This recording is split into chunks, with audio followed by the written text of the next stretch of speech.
أمريكا بالمصري.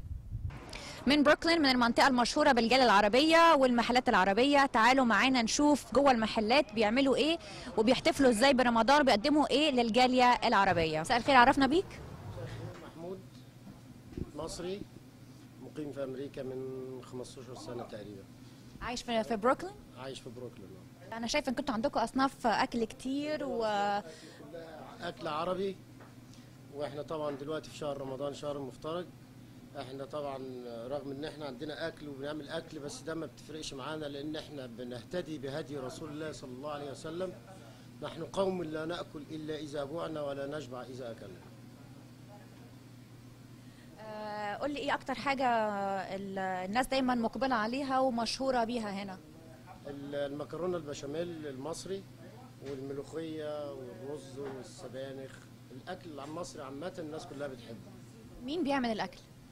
عندنا طباخة هنا لبنانية وعندنا طباخ مصري برضه. مساء الخير، عرفنا بنفسك. اسمي رمضان، أنا بقالي 25 سنة هنا في أمريكا، ساكن هنا في بروكلين باريس جنب المحل يعني. وظيفتك ايه هنا بالظبط؟ ايه اللي بتعمله؟ جزار اللي ماسك المحل يعني. تمام. كلمني عن شغلك وانت صايم، وقد ايه الصيام بيكون صعب عليك. الصيام ملوش تأثير الحمد لله رب العالمين يعني، بس احنا أهم حاجة بنحاول يعني خدمة الجالية العربية هنا بالنسبة للحوم والحاجات ديت، عشان متعودين على المحل من زمان يعني، أي حاجة بيعوزوها بنحاول نعملها لهم.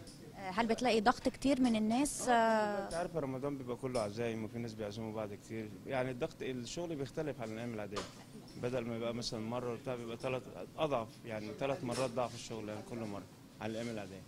ضغط اكتر على اللحمه ولا على الفراخ؟ لا، التشيكن واللحمه، يعني مفيش ناس بتاكل لحمه كل يوم، يوم كده يوم لحمه يوم فراخ كده على كده يعني.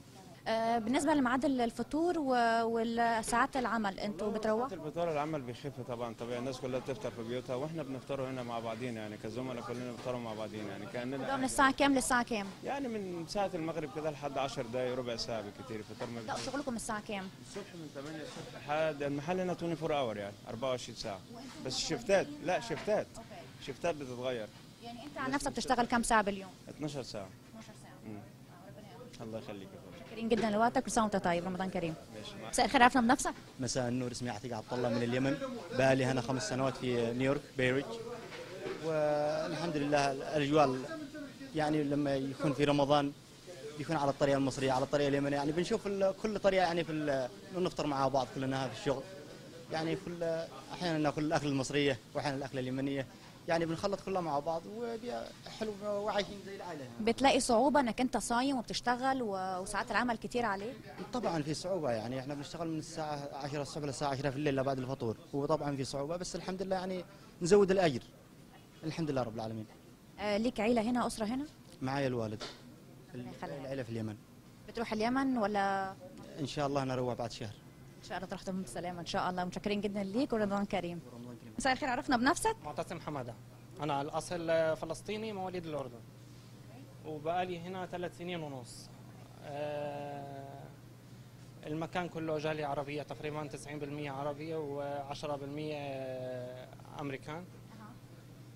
اهلا وسهلا فيك. بقالك قد ايه شغال هنا؟ بقالي 3 سنين هون. بتعمل ايه هنا بالظبط؟ بعمل كل حاجة، شغل عربي، مشاوي، سلطات، أكل عربي. مرة ثانية حكينا المكان كله جالية عربية وهنا، فتخصصنا مع العرب أكثر من الأمريكان. بس بتلاقوا أجانب بيجوا بياكلوا أكل عربي هنا؟ يعني 90% 99 يعني، إلا ما يجي عندك 1-2 في اليوم أمريكان، بس الباقي كله عرب.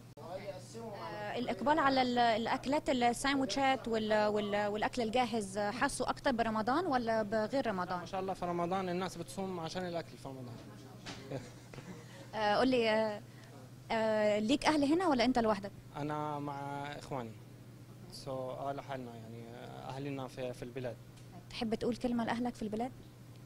وحشتوني، حقول لهم الله يجمعنا فيهم على خير، وإن شاء الله الأيام الجاية حتكون أحسن. شكرا لك. رمضان كريم. قد ايه يا برنس؟ نص؟